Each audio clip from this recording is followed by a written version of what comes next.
Record now. All right. Hello, everybody. Welcome back to another edition of the One Up Sales Development Podcast. For today's guest I got for you guys is it's someone really, really special for this one, guys. This guy's deep in the game. Okay. I've been connected with this guy for quite some time, and he started out from the bottom lines. And you know how much love and respect I got from people from the front lines for the front lines. I'm talking about on a day, everyday trenches, getting it on, making it happen.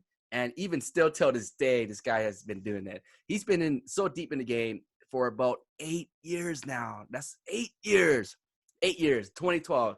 Started out as an SDR himself, worked his way up the ranks. This guy started managing a team, became really, really successful and good at what he did. He worked his way up the ranks, became a client delivery manager, worked his way up, became a managing director for the Austin area, and then Austin, the Silicon Valley. Now he's a managing director of business development and strategic partnerships over at memoryBlue. Please give me a warm welcome for the one and only Mr. Nimit Bhatt, also the host of the Nimit Sales Podcast. Thanks for having me here, Jackson. Appreciate the intro. Yo, Nimit, dude, I am so excited to have you come on the One Up Sales Development Podcast, man. Thank you for doing this. Share your story. Like, this is your show. You are deep in the game, man. Like, if people hit me up and go, "Hey, Jackson, man, I think your shit is solid, man." This guy's solid. You're deep, baby. Oh man, I know your listeners can't see it right now, but I'm blushing. I appreciate that. Well, Nimit, thanks again for coming on the One Up Sales Development Podcast. We truly appreciate this. Welcome to the show. Thanks for having me. I'm excited to get even deeper into talking about sales development with you. All right, let's do this. So first things first, Nimit, for our audience listening here, why don't you go and just give us a brief introduction about, who you are, what do you currently do, and just like what's memoryBlue? Yeah, absolutely. That's a great question. memoryBlue. You can think of us as sales development as a service, specifically for B2B technology companies. So the SDRs that we hire, we immediately assign to their client, which is a B2B technology company, and they are to generate qualified sales opportunities, qualified leads on behalf of their client through phone, email, LinkedIn, what have you. So what's unique about our model is, even though we're an outsourced function for technology companies, like we do all the sales development for them, we're firm believers in that companies should do this themselves. They should have their own SDR orgs, they should have their own SDR teams, but they have to do it the right way. They have to have the right systems in place. They have to have the right structure in place. They have to hire the right talent, the right processes. So we actually help facilitate that transition. So what we do is we allow all of our clients, we give them the option to hire the SDR that we assign to their campaign, or SDRs we assign to their campaign. So it's kind of a win-win across the board. The client, right, when they're ready to build that team in-house, they get a proven resource, they know what they're doing, they're fully ramped up. And from the SDR side, from our side, it's a win because our SDR gets set up for this awesome opportunity and they get to advance their career, because as we both know, Jackson, the SDR window is so limited. So for us to be able to help them get to the next step of their sales career is huge. And while we do, we have plenty of opportunities to grow within the company as well. But given this extra option for our SDRs when they come on board of, hey, you don't have to stay here forever. You actually get to get paired up with this technology company, get exposure, learn about them. And guess what? If you knock it out of the park, you actually have the opportunity to potentially go work there someday and just continue your career from there. So I'll stop there. I know I went on for a little bit. Nice. That's memoryBlue. And in terms of what I do for the company, so I've been there for quite some time. Prior to the role that I'm in right now, I was actually managing SDRs, managing clients across a couple of our offices. Beginning of this year, I moved into a brand new role for the company, where I run our partnerships. So companies that we partner with to offer the best possible services in one package for their clients. And then I also run business development, which is mainly doing things like this, right? Going on podcasts, speaking at events, speaking at conferences. Prior to the pandemic, it was a lot of in-person type events and workshops and sessions. But now kind of doing them all virtually, just to help tell the story, spread the story, get the brand out there. Nice. I love that. Putting yourself out there and just creating content, just helping other individuals. Okay, so what we're hearing, Nimit, is memoryBlue outsourcing sales development. You guys come in, hey, you need leads. You need leads. We got you. You don't have a process in place. We can help you with that. And you guys bring on SDR and BDRs. You guys have a proven framework. You guys train them, expose them to all these tech stacks, and more importantly, how to use the tech stack. And once everything works out, hey, by the way, this company wants to bring you on board, and you guys, it's a smooth release, so to say, like more of a high intensive sourcing, I would say, very tactical, rather than saying the typical recruiter, hey, Nimit, I got these 3-4 candidates in the pipe. You probably want to look at them, but it's more important, like, hey, man, not only are they ramped up, they know exactly, they've been working for you already. They've been banging it out. There's no need. You guys simply can help them reduce risk because they're already doing the job for them. Is that right? Exactly. Yeah, yeah. I could have said it better myself, Jackson. That's exactly right. Oh man, I love it. So Nimit, man, this is what really caught my eye. Okay, I heard your episode, right? And then I looked you up and I was like, memoryBlue. Okay, it's cool, blue elephant, looks awesome. But what really caught my eyes is you're in there. You're deep with memoryBlue. I mean, LinkedIn says right now 8.8 years, 8 and 8, 9. Started out in 2012 as an SDR. What is memoryBlue doing to keep talent like you for so long? Yeah, I might not be the best person to ask that, but no, I mean, yeah, it's, you know what they say, right? When you get on board the rocket ship, you got to stay on the rocket ship and you got to and ride it, right? And it's going to run into bumps along the way, but if it's a rocket ship, it's only going to keep going up. So that's kind of what I've experienced. It was upward trajectory. When I started with the company, that was we were in high growth mode. We were hiring more SDRs. We were promoting more SDRs into management. Prior to the few years before I got there was really only one path for an SDR within memoryBlue. They came in and they went to their client, and that was the path that everybody was kind of taking. But as the company has scaled and grown, it opened up a whole bunch more doors internally to get promoted and get elevated into other positions, into management, into marketing, into ops. Into our talent team, things like that. Yeah. So I mean, I was an SDR for 9 months. I got pretty good at it. My client actually gave me an offer to come on board, but at the same time, memoryBlue said, "Hey, we want you to stay and be a manager." And for me, nice. I always wanted to be in sales management, right? That was my goal, because it's that fork in the road that every SDR comes across, every salesperson comes across. Is, do I want to be an individual contributor or do I want to be a manager? And for me, it was 100% management. I knew that I always wanted to lead a team. I wanted to manage people, coach people, develop people. So instead of going to my client and being an SDR, I wanted to stay with memoryBlue and become a manager. So I turned their offer down and stay with the company. I was a manager for about 2 years, growing my team out of our HQ just outside of DC. And then kind of when I felt like, all right, well, what's next for me? An amazing opportunity came up within the company. I had a meeting with our co-founders, and they said, hey, we have this one office in DC, but we want to start thinking nationally. We want to open up our first office outside of DC. And we want you to be the person to move and open that office and run that office. Is this something you want to do? I said, hell yeah, that's something I want to do.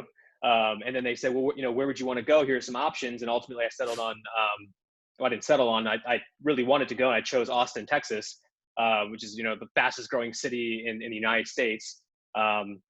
So I packed up my bags, but a couple months later, took a team of 6 SDRs down with me and opened up our first remote office in Austin, grew that operation fairly large, hired some SDR managers to report up to me, and then took over, right? So then I opened that office, did my thing there. I was like, oh man, all right, what's next for me? And then I got another great opportunity where, we had an office in San Jose that had opened up since I moved to Austin, and they wanted that office to roll up to me as well. So I'd be kind of traveling back and forth and be running 2 SDR offices. So, in total, probably somewhere between 40 and 60 SDRs that rolled up to a few managers that all rolled up to me. So I had that opportunity and did that for the next 2 years. So I think you're seeing a pattern here that every time there was like I wouldn't say a lull, but like almost like a plateau in a way of like, all right, kind of what's next? Boom, another obstacle for me to overcome, or another mountain for me to climb kind of was presented to me. So when you do that repeatedly over the course of several years, that keeps somebody engaged. And I think loyalty has a big thing to do with it. I'm just, I just like having a loyalty to a certain company, to a certain brand. And yeah, that's kind of what's kept me with the company for so long. And the fact that we're continuing to grow, that there's no, even with the pandemic kind of coming in the way, we're still chugging along. We're still doing our thing. We're still growing. Inc. 5,000 8 years in a row. So we're doing our thing. Nice. I love that. Thank you for shedding light on that. So, Nimit, have you ever heard of a word? It's a Japanese word. It's called Kaizen. Have you ever heard of that? Kaizen, no. Okay. So Kaizen is a Japanese word. It stands for continuous improvement. And that's what I really, really, really love about you. Japanese, they threw out this philosophy, this process for companies in manufacturing, and they throw out this Kaizen process, and it's constantly people giving feedback, like things to improve better. It's called Kaizen. And I live my life through Kaizen. And what I'm hearing and seeing from you, what memoryBlue is doing really well, is not only like, hey, Nimit, welcome aboard. Here's your role. See ya. And it's more of like, hey, all right, what's next? Great. You achieved it. We're growing. Let's make it happen. What's next? And then you're just always just like putting challenges in front of yourself, and then giving you goals where you have to go and attack and go and get it. And there you are, over at memoryBlue. You started out in Virginia, right? Went over to Austin, and you grew a team of SDRs from 6 to 30, over 30. That's huge. 30 SDRs. Was this in office at that time? Yeah. Yep. Oh, shit. Yeah. Okay. So this is, man, I love this. This is what I consider called SDR powerhouse, right? You walk in, 30 reps in there. Hey, yo, guys, phone block time. Put your phones away. 1 hour, 2 hours. Everyone is banging the phone. Bang, bang, bang, bang, bang. Yep. And that hype, that feeling. Oh, my God. Do you miss that feeling too, that energy sometimes? I do. Yeah, it was a lot of fun because, we had the gamification up on the TV, so you could see what people were booking meetings. We had a gong in the office. We had this bell that people would hit whenever they booked a meeting. We would blast music. It was a fun environment. There you go. Yep, exactly. Bell for sale, baby. Exactly. Yeah. And I love what you were talking about with Kaizen too. I think it's a two-way street at the same time, right? It's not just that you can't always rely on your company to put those new challenges in front of you. You have to go out and ask for them.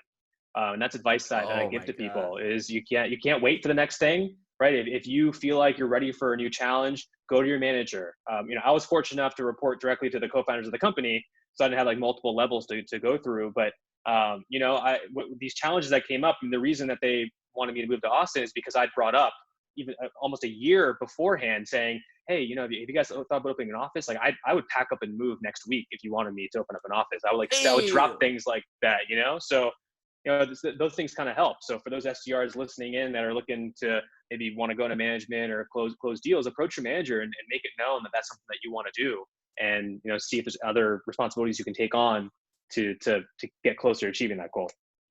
Oh my God, I love that. Planting the seed early. Hey, Nimit, you know what? Exactly. What's next? Any plans? You're at the open office. Just want to let you know, man, I'm down to move. I'm ready to roll. Rolling guys all the way. Man, lovely. Nice. Nimit, so I want to get to know you a little bit more better on a personal level. So, prior to starting as an SDR, where did you grow up, and literally how'd you get into sales? What was your first exposure? So, all right, let's see here. So, I grew up in Maryland. I went to elementary, middle, high school, college, all within a 25 minute drive from where I lived. Growing up, it's hard to believe now, but growing up, I was a very shy kid. You can't tell, but I was very short, so I didn't have a whole lot of confidence. Wait, I'm sorry about how tall are you right now? You look I'm 6'2" now. Damn. I'm 5'6". Yeah, growing up, I mean, I was tiny, right? Oh shit. But I really broke into my shell in high school. I hit this huge growth spurt, and I started kind of gaining some more confidence and more friends, and it's just I really came out of my shell towards the end of high school. And then when I went to college, I got a job with the school newspaper. I was a business manager, so I was running all the ad sales for the newspaper. A lot of it was inbound because at the time, I mean, so I went to UMBC, University of Maryland, Baltimore County, the only 16 seat to ever beat a 1 seed in March Madness. It was in a town called Catonsville, Maryland, right? Which the only thing in Catonsville is this college campus with 15,000 students. So all the local businesses, right, in order to tap into the campus, they need to advertise in the newspaper. So I was fielding inbounds all day, right? So that's how kind of got my exposure. And upselling them sometimes, right? They only want a half-page ad, trying to upsell them to a full-page ad, things like that. Nice. I also worked at our campus bookstore selling computers. It wasn't commission-based or anything like that. But it was a very consultative sale because you have these parents coming in, and books and all this stuff. It's already really expensive, and they're trying to get the best bang for their buck, while also meeting the minimum requirements for whatever major. If their kid was a graphic design major, then they had to buy a MacBook with these specs and everything like that. So having to, consult them there, and then really having to take these technical, things about the computer and kind of, say it in a way that they can understand. It's what I enjoy doing. So just talking with people. So I actually had no plans to go into sales at all. Like most people, I think most people just end up doing it through various means. I was a political science major. I was on a pre-law track, so I was all set to go to law school. I had an internship with the law firm in New York City. So I moved up to Manhattan for the summer.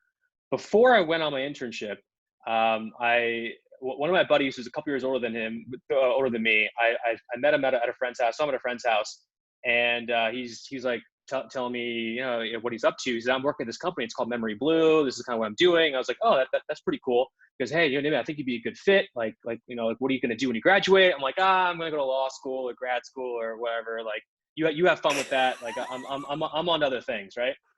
So I went to my internship, and while the people were amazing, it was a great experience, and the opportunity to live in Manhattan was pretty cool. I came back from the internship like, I do not want to be a lawyer. Like this is not the direction I want to go. This isn't what I want to do. So at least at that time, I was thinking, look, I've been in school for 4 years. I don't want to go to school for another few years and go into more debt and all that kind of stuff, right? So the cool thing about law and applying to law school is that if you have work experience on your application, it actually is a good thing. That's why you see most people, they go to law school a little bit later in their career sometimes. So it's like, all right, let me go look for a job first. Like, I want a 9-to-5 job. It has to be in an office. Those are my only two parameters for having a job. Is that I wanted to go to an actual physical office every day, and I want it to be I don't want to work weekends, or I want to just have like a 9-to-5 job. I wanted to earn a paycheck, and I wanted to know the feeling of where that money goes on a monthly basis, like to rent and things like that. I wanted to learn to do taxes. Like I wanted to have all these experiences, which is not something that most 20, 21-year-olds say. So I started looking for jobs. I applied to a few places, and I remember, wait, like Thaddeus told me about some company. Let me hit him up. And so I sent him an email, and he responded right away. It's like, oh, this is awesome. He got me in the process. And then the rest is history. I ended up at memoryBlue. And my initial plan was, all right, let me go to memoryBlue. Let me do it for a year, see if I get hired by a client. If I don't, no big deal. I'll just go to law school. I'll have a year of work experience under my belt. It'll help me get into some better schools. And still waiting to apply to law school. and it never happened. So. Oh, damn. Nice. I love it. Thank you for sharing that. Who's this buddy of yours? His name is Thaddeus Walsh. Is he still there? No, he's not. No. He's not. But he was there for a few years, and then he's there for a few years. Man, not sure if you're married yet or not, but I would assume. I would imagine he'd probably be one of your groomsmen or best man for bringing you. He was one he? of my groomsmen at my wedding. Yeah, he was. He was. Amazing, dude. Cool guy. Shout out to him. He probably looked back like, I made a difference. Yeah, I mean, he tells me that. I mean, even I recently caught up with him, and yeah, he kind of brought. He's like, man, it's amazing just to kind of. I was the only person he ever referred to come work at memoryBlue. Oh, So he's just like, yeah, he said he's batting 1,000. So nice. So what's he doing yeah, now? Just curious. yeah. So he's still in sales. So he works for I believe a reseller or a VAR, but yeah, he's still doing his Okay. sales thing. Okay, cool. No, only reason I asked is I probably gotta hit him up after this, just be like, hey man, I heard a lot of great stuff about you, just to give some Yeah. kudos, you know. But hey, Nimit, so Hmm. I'm very familiar. I'm very familiar with the process of Hmm. becoming a lawyer. First things first, you gotta get your undergrad degree. After that, you apply for law school, and then if you pass the bar, boom, and then you can go out and start. Because not you actually reminded me of this because when I first started college in about 2012 too, Hmm. that was actually one of my end goals too. I wanted to do that, but it Okay. didn't work out. So my question to you is, why did you want to go to law school? Was this something when you're a kid, your parents like, hey, you got to be professional. We want you to become a doctor or a lawyer. And that's why it's always been embedded in your head since you're a kid in high school, junior high. And it's just be a lawyer, not sales, lawyer.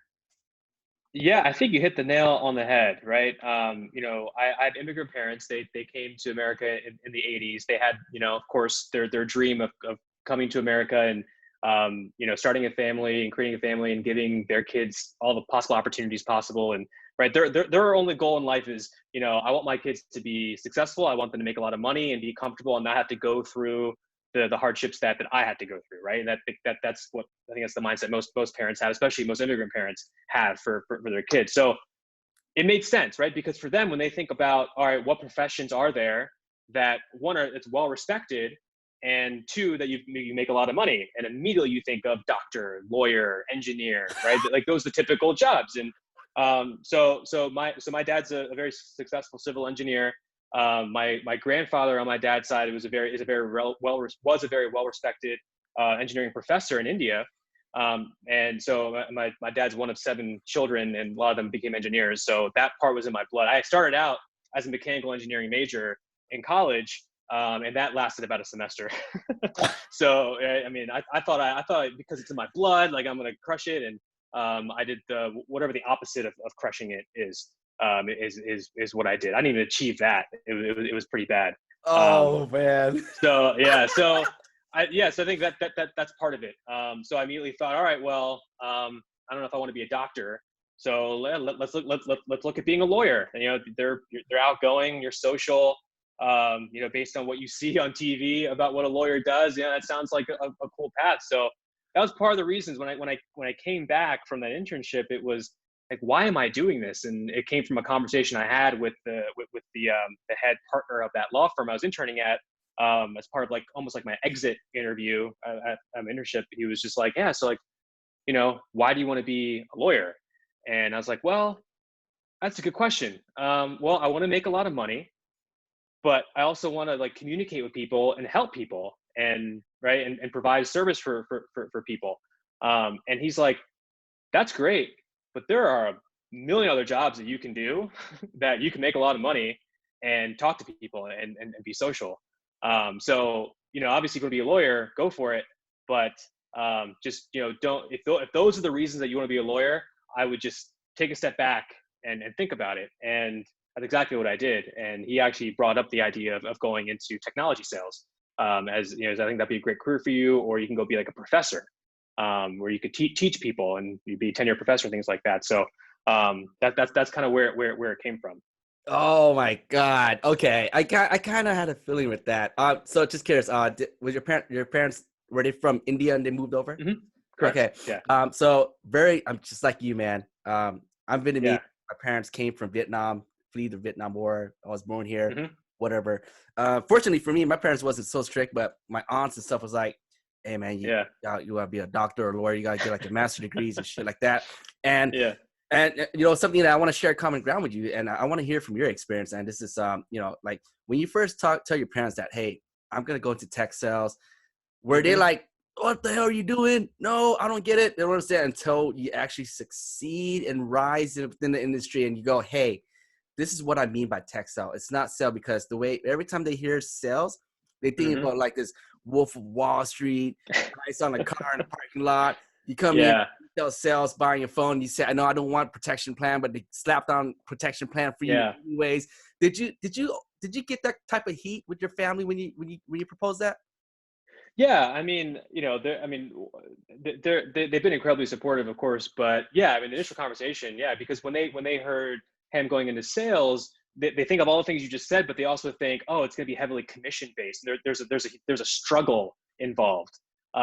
So yeah, of course, but again, I think they were just happy that, and I graduated, I had a job lined up, and of course, you know, my thought process was, and what I told them is, hey, I'm going to do this for a year. I'm going to get work experience. I want to earn some money, and then I'm going to go law school after a year.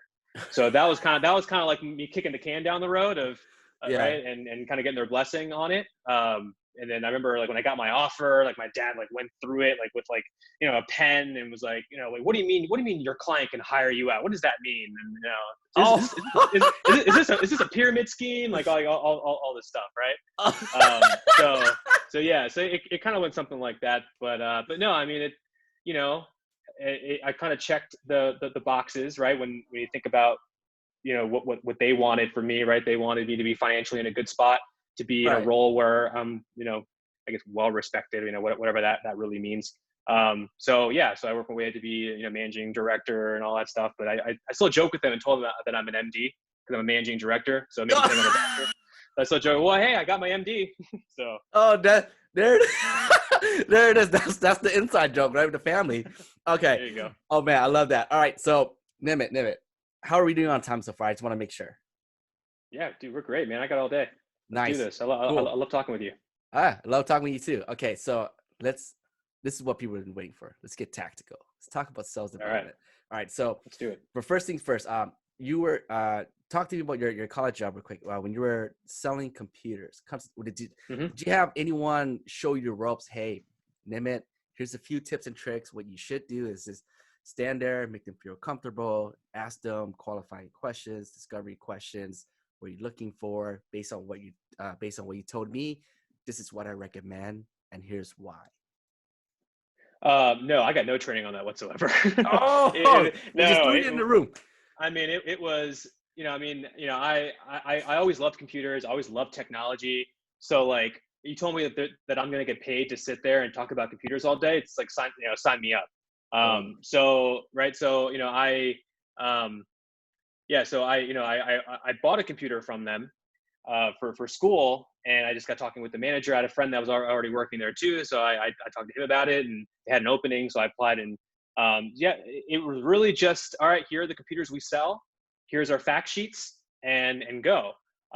It was a lot of, because we were in the bookstore, we were right by all the textbooks. People came in to buy books, and then they'd see all these like flashy computers and like the big iMac that we had on display and everything like that. And they would come over, and you know, because we were a school, we could get certain discounts, things like that.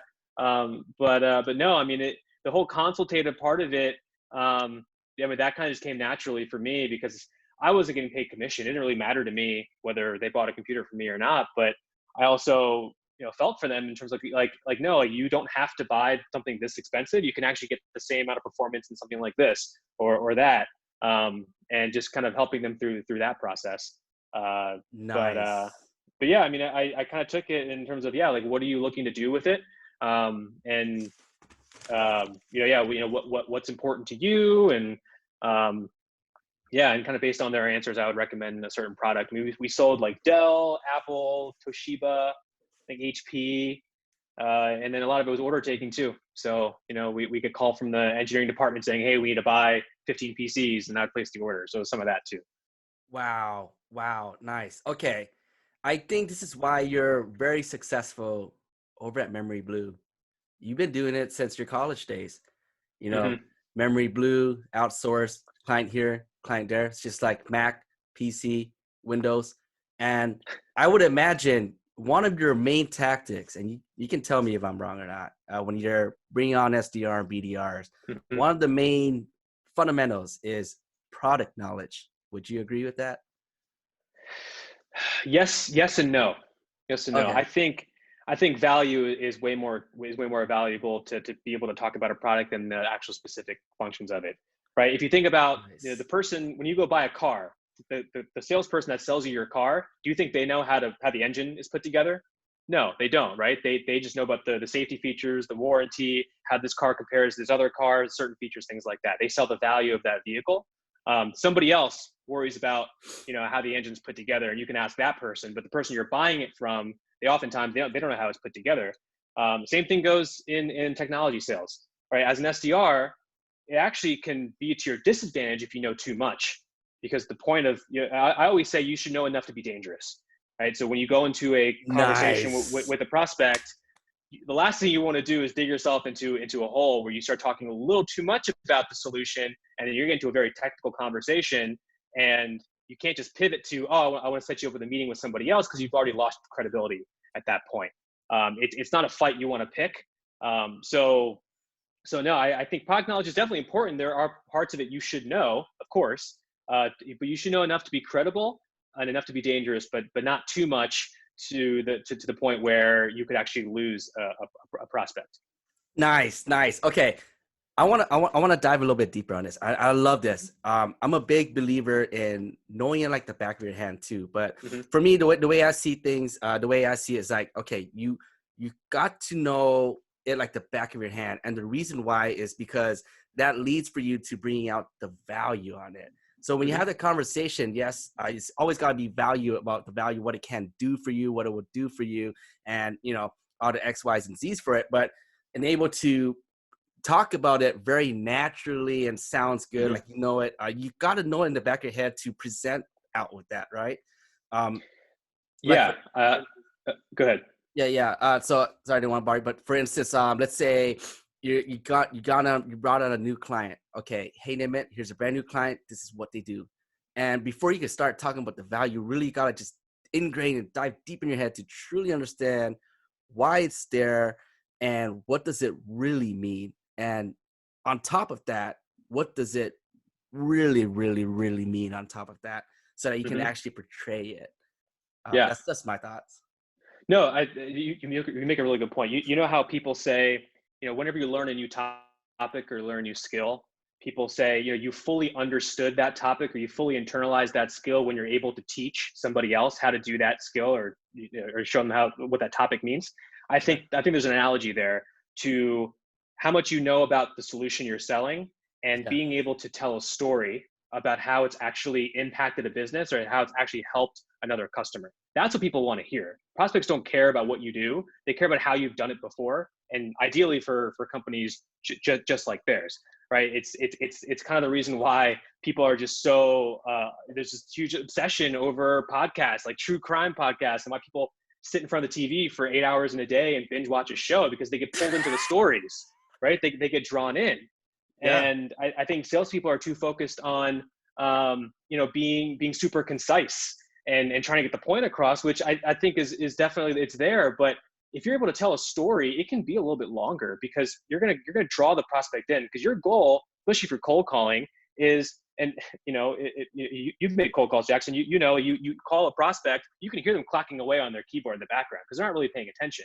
But what can you say? What can you talk about to get them to stop and actually listen to you? And that's going to be a story. Don't worry about it if it's too long. There's always ways to make it concise, but people want to hear stories. We're on a podcast, right?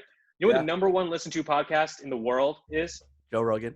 Joe Rogan Experience. And how long are his episodes? They're like 2.5 hours long. How do people sit there and listen? But they do. Millions of people do, right? So, and that's to get that fat contract from Spotify. So, yeah. So tell stories. If that's the one thing I want people to take away from this, I know I got some more time to go, but is learn how to tell stories. Storytelling mastery is a future activity of a key activity and a key attribute of a B2B sales rep, I think. I fucking love it, man. This is what I got right here. Sell with a story, baby. Perfect. There you go. That's it. Man, dude, Nimit. So, okay, let's dive deep into this sales development. I want to dive in a few fundamentals with you. I want to pick your brain on this. So you ran a fucking powerhouse team, 6 SDRs to 30. Okay, let's say if someone's out there, you know what? We just got some fun in. We're gonna build out a team from scratch. We want to Mhm, build 25 SDRs. Bring you in. What's mhm. what? Walk us through your process with that. So you bring them on board. How do you manage it? What's your way? What's your workflow? Because everyone only has 24 hours in a day, and you can only Mhm, do so much when it comes to one-on-one mhm. coaching. Sure, there's Gong and Chorus.ai, which is totally cool, but Yeah. what does it take to run a successful team of SDR and more yet hold them accountable? Yeah, that's a good question. We could do a whole podcast episode, I think, just on that. But Oh yeah. yeah, I mean, it's going to come. Yeah, it's going to come down to a couple of things. So when it comes to how we work with our clients, I mean, activity is by far. I mean, there's so many things in sales that you can't control. So you have to focus on things that you can control. And one thing you can control is your output and your activity. Right. I have clients all the time, or I had clients all the time that would say, how many meetings are you going to get me every month? And I just respond, honestly, I don't know how many meetings we can get you every single month, right? I mean, those aren't things going into it. What you can focus on is how, on my activity. How many dollars am I making a day? How many emails am I sending? How many people am I adding to my list? How many conversations am I having? How many of those conversations are converting? And in the ones that aren't, why aren't they? Why am I not able to book meetings with those people? You need technology to be able to do all those types of things, do them efficiently, right? So you have to have the right tech stack in place. But yeah, I mean, I think you have to hold people accountable to a certain metric each day. So for some companies, it's dials. Sometimes it's talk time. Sometimes it's meetings booked. We have a metric at memoryBlue. We call it the hustle metric, and it's this formula that takes the amount of calls that you make versus the amount of conversations, how many meetings you book, and it spits out this percentage. So 100% Oh wow. hustle, 100% hustle is going to be, 100 dials, 10 conversations, one meeting booked, right? That's just one way to get to 100%. So there's a bunch of other combinations, right? You could have fewer dials and higher conversations, or you could book 3 meetings in one day, and you're already there, right? So they're just weighted differently.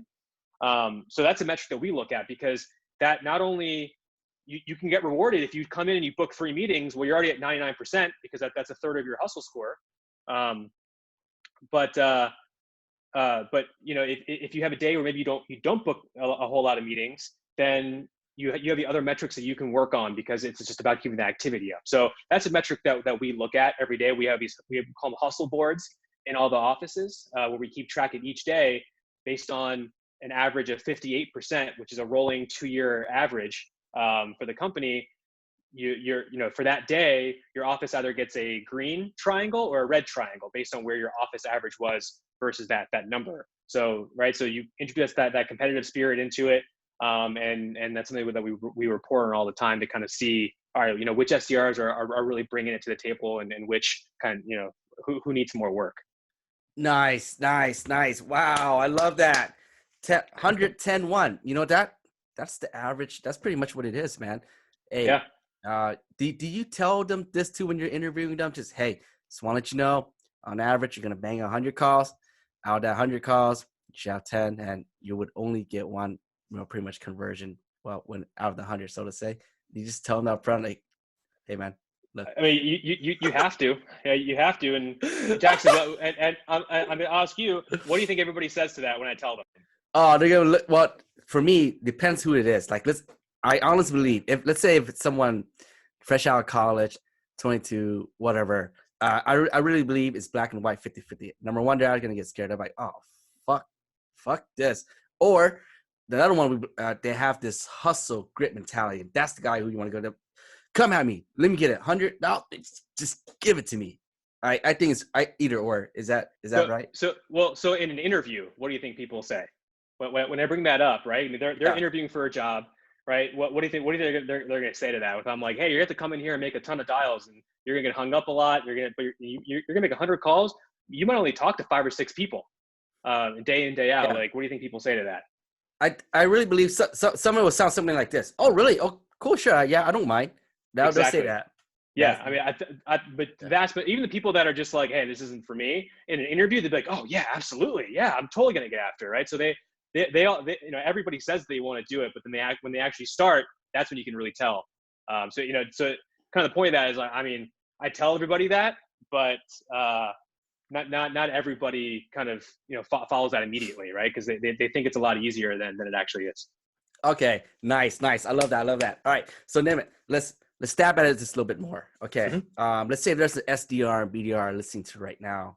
I just, hey, I just got hired as a company and I really want to upload my game. What are a few pointers you can give them so that they can impress their SDR manager? Yeah, so I think when you talk about what separates a good SDR from a great SDR, and I think you can apply this to pretty much anything, is that the great SDRs treat their job function like a craft that they consistently hone on, a craft they consistently look for gaps in their game. Think about the best athletes in the world at whatever sport they're doing, right?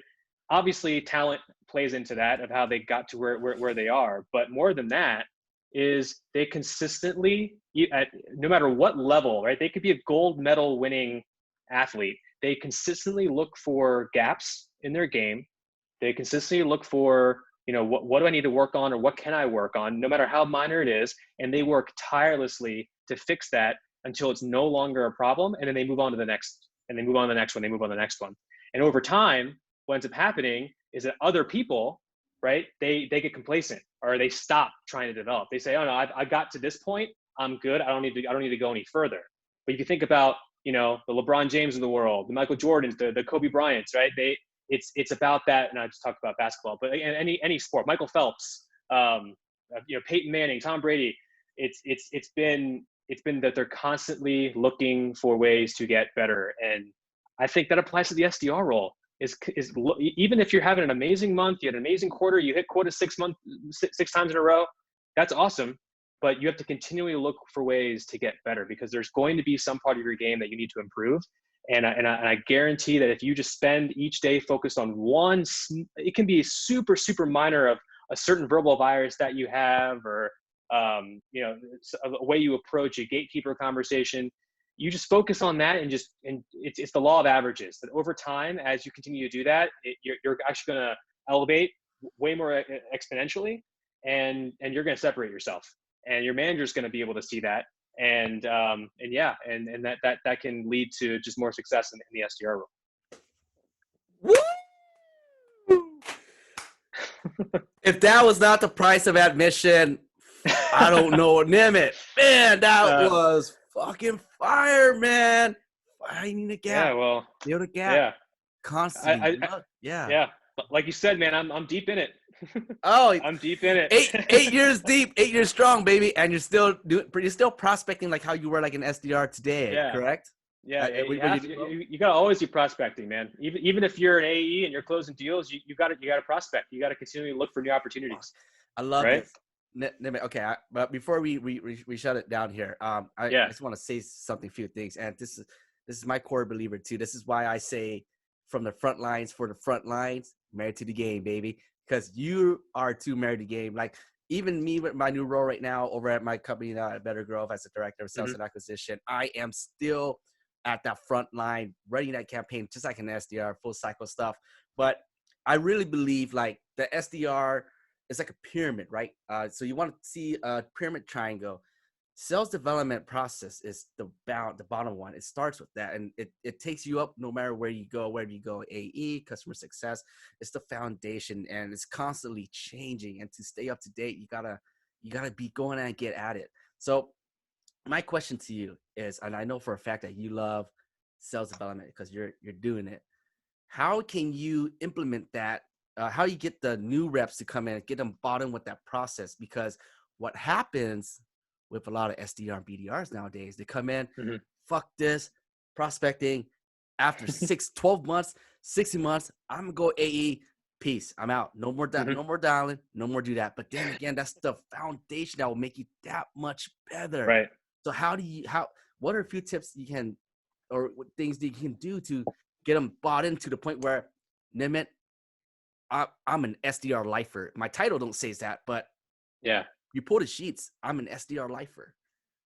So, I totally see what you mean. I've seen it kind of across the spectrum there. So, the SDR window it's very limited, right? It's a very small window. I mean, depending on, the Bridge Group and Topo, they have it put somewhere between like 13 to 17 months that the average person is an SDR before they move into whatever's next for them. And that's a very, very limited window. But it's a very important window because that's where you really figure out who you're going to be, within sales, or you're going to figure out that sales isn't for me, right? It's a very important, it's a very developmental window, right? It's kind of like, a baby's first years, like that's where they kind of develop everything, right? Yeah. So as an SDR, one, you have to, knowing that you do have this kind of hypothetical finish line, you have to figure out what it is you want to do, and that can change. It's going to change, but you want to identify as quickly as possible kind of what you want to do. It's kind of like, when you're graduating college, you go to your senior year and you got to start figuring out, oh crap, like I'm going to be graduating in 6 months. I got to figure out like what's next for me. Same thing as an SDR. You have to figure out what those goals are and make that known to your manager. And the SDR managers, you have to know what that SDR's goals, like what their goal actually is. Do they want to stay as an SDR? Do they want to go be an AE? Do they want to go to management, marketing, sales ops, enablement? Like, what is it? And then you have to, depending on what they say, then you have to start kind of setting goals for them outside of, all the stuff they have to do as an SDR, right? And the thing with being an SDR, it's a very results-oriented business. It's a very metric heavy. So they have their goals they have to hit there. So if you want to get them bought in, you have to understand what you're buying them into. And Nice. and that's the goal, right? Of what they ultimately want to do. So when I had SDRs who said they want to go into management, well then, all right, you know what you have to do on a day-to-day basis. Outside of that, what I want you to start focusing on, I'm going to give you 3, of our newest hires. I want you to take them under your wing, and I want you to actually work with them and mentor them and get some experience actually, managing SDRs. But I'm also going to be holding you to a little bit of a higher standard from metric standpoint if you want to be a leader someday. But also if it's phone blitz time and some people are goofing off and you're participating in that, I'm going to hold you to a higher standard. I'm going to be, I'm going to be a little bit harder on you than them because you've made it clear to me that you want to be a manager someday, and I want to help you get there. And the same goes for on the AE side. If I have an SDR that's like, hey, I want to go be an AE someday, well then I'm going to work with you on what it takes to be a successful account executive. If you're closing deals, you have to be able to conduct proper discovery. You have to be an empathetic seller. You have to get good at building rapport, nurturing prospects. So when it comes to your cold calls, when I'm coaching you, and if you left a lot on the table with the prospect and just try to close them, I'm going to be harder on you because I'm working on developing those skills. So as a manager or management, when you kind of frame it like that and make it about their goals they're trying to achieve, they're going to be bought in way more into the process because they know that what they're doing is going to get them to whatever that next step is for them, if that makes sense. Woo, yeah. Damn it, man. Amazing. Love that. Getting them bought in. Hey, you want to be an SDR manager? Show me you want to be an SDR manager. You want to be an AE? Show me you want to be an AE. Act like an AE. Talk like an AE. Discover and ask the right questions like an AE. If not, you know what?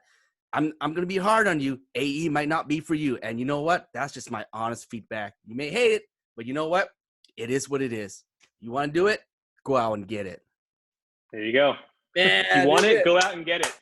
Nimit, this has been amazing, man. I enjoyed our conversation. So for our guests here, if they want to reach out to you, say thank you so much. Love this episode. What's the best way to do so?